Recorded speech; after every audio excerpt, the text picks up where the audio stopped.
পঞ্চগড়ে নিয়ন্ত্রণহীনভাবে বাড়ছে অটোরিকশার চলাচল। সড়কে প্রতিদিনই নামছে অসংখ্য অটোরিকশা, যার বড় একটি অংশের নেই ড্রাইভিং লাইসেন্স, নেই বৈধ কাগজপত্র, এমনকি নেই নির্দিষ্ট কোনো রোড নির্দেশনাও। ফলে সাধারণ মানুষ ও পথচারীরা প্রতিনিয়ত ঝুঁকির মধ্যে চলাচল করতে বাধ্য হচ্ছেন।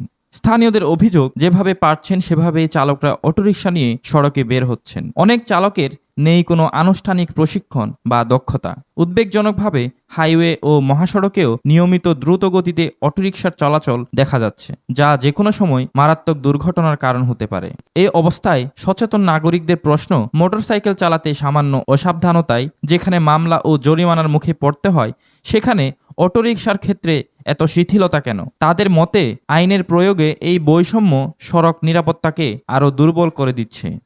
সচেতন মহলের দাবি, মোটরসাইকেলের মতো অটোরিকশার ক্ষেত্রেও বাধ্যতামূলক লাইসেন্স, দক্ষতা যাচাই ও প্রশিক্ষণ নিশ্চিত করতে হবে।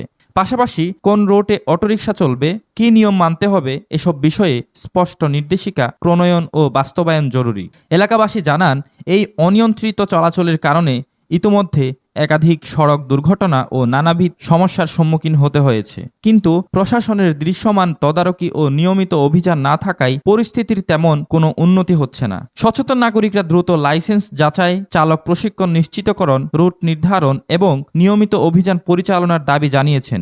অন্যথায় ভবিষ্যতে বড় ধরনের দুর্ঘটনার ঝুঁকি থেকেই যাবে বলে আশঙ্কা করছেন তারা। এই বিষয়ে প্রশাসনের সংশ্লিষ্ট দপ্তরের জরুরি হস্তক্ষেপ কামনা করেছেন স্থানীয়রা। Sadek Chowdhury, enter TV.